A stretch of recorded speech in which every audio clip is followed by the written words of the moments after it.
5 seconds. Start. सभापति महोदय, खेती के बाद उद्योग का हमारे देश के आर्थिक जीवन में बड़ा प्रमुख और महत्वपूर्ण स्थान है। स्वतंत्रता के बाद देश में बड़े बड़े और मौलिक उद्योग धंधे खड़े किए गए हैं, जिनकी बहुत आवश्यकता थी। उस दिशा में अच्छा प्रयास किया गया है और उसमें बड़ी सफलता भी मिली है। लेकिन जहां बड़े बड़े उद्योग धंधे खड़े हुए, वहां छोटे छोटे उद्योग धंधों के, विशेष रूप से उन उद्योग धंधों के जो देश में परंपरा से चले आ रहे थे, बड़ी उपेक्षा हुई।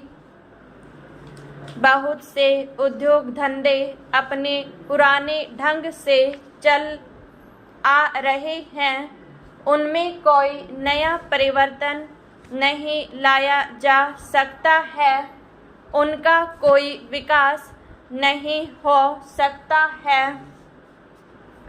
देश की स्थिति को देखते हुए विशेष रूप से ग्रामीण क्षेत्रों में कौन से नए उद्योग धंधे खड़े किए जा सकते हैं, इस बारे में कोई अनुसंधान नहीं किया गया है।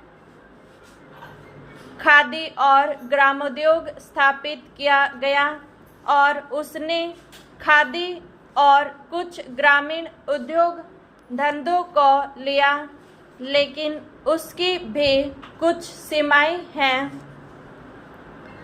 बहुत से उद्योग धंधे ऐसे हैं जिनको प्रोत्साहन दिया जाना चाहिए था, लेकिन प्रोत्साहन देना तो दूर रहा, ऐसी नीति अपनाई गई कि उनके काम में बाधा पैदा हुई और उनमें बहुत से टूट गए।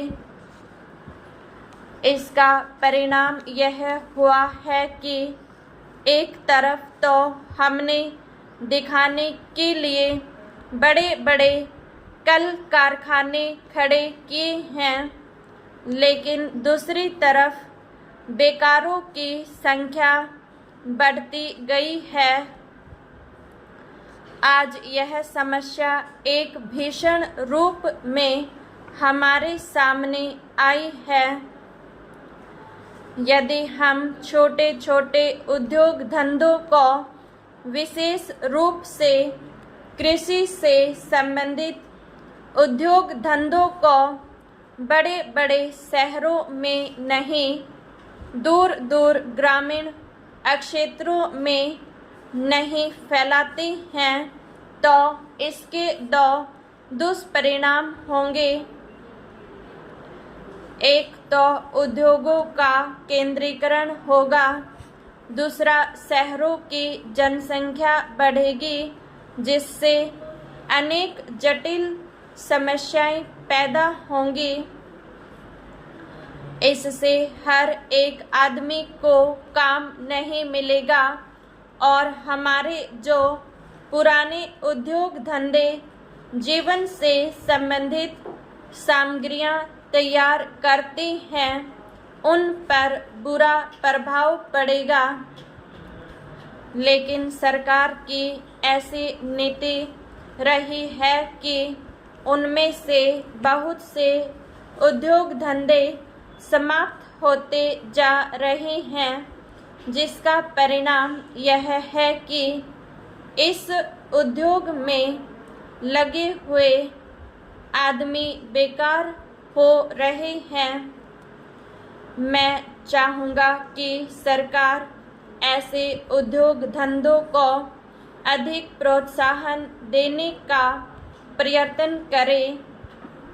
इस प्रयत्न के लिए हम इस मौके पर सरकार का समर्थन देशभक्ति की भावनाओं से करते हैं।